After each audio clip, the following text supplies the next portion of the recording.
ভাই দুনিয়াতে যেরকম যুদ্ধ শুরু হয়েছে এটা দেখে আমি টেনশনে পড়ে গেছি যে ওয়ার্ল্ড ওয়ার 3 যদি সত্যি সত্যি একবার শুরু হয়ে যায় তাহলে বাংলাদেশ নিজেরা বাঁচাইবো কেমনে, বাংলাদেশের ডিফেন্সের অবস্থা কি। বাট পরে আমি রিয়েলাইজ করলাম যে আমাদের তো চিন্তার কোনো কারণই নাই। হ্যাঁ, কারণ আমাদের কাছে দুনিয়ার সবচেয়ে বেস্ট ডিফেন্স রয়েছে। কি বিশ্বাস হইতাছে না?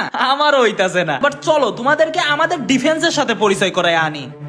ইন্ট্রোডিউসিং আমাদের হাইপারসনিক ব্যালাস্টিক মিসাইল। এই মিসাইলটি প্রায় 15,000 থেকে 18,000 কিলোমিটার পার আওয়ার গতিতে এত জোরে শত্রুপক্ষের দিকে এগিয়ে যাইবো যে মনে হবে যে হেরে কোনো কুত্তা তাড়া করছে। এন্ড আমাদের লং রেঞ্জ ব্যালাস্টিক মিসাইল, যদিও এর গতি তুলনামূলক একটু কম, বাট এর রেঞ্জ এতটাই বেশি যে শত্রু যদি 2000 কিলোমিটার গিয়ে কোনো গর্তের মধ্যে লুকায়া থাকে তাও এই মাঙ্গের নাতি মিসাইল তার গর্তের মধ্যে ঢুকা তার নিতম্বের উপরে গিয়া পড়বো। শুধু তাই না, আমাদের রয়েছে অত্যাধুনিক রাডার সিস্টেম যেটা কিনা একসাথে 300 টার্গেট ডিটেক্ট করতে পারে। এয়ারপ্লেন, ড্রোন, মিসাইল, ইভেন তোমার এক্সও ডিটেক্ট করতে পারবো। And last but not least আমাদের অত্যাধুনিক প্রযুক্তির মিনি পারমাণবিক বোম। এইটা তুমি যেই দেশেই ফেলাও না কেন ওই দেশে রোজা আর কুরবানির ঈদ একসাথে পালন হবে। এন্ড শুধু তাই না, আমাদের দেশে রয়েছে Free Fire and PUBG player যাদের রয়েছে 7 থেকে 8 বছরের ব্যাটেল এক্সপিরিয়েন্স। এদের সামনে কোনো এনিমি আইলে এরা এনিমিরে ওয়ান ট্যাপ আর হেডশট মাইরাই দেশ থেকে বিদায় করে দিব।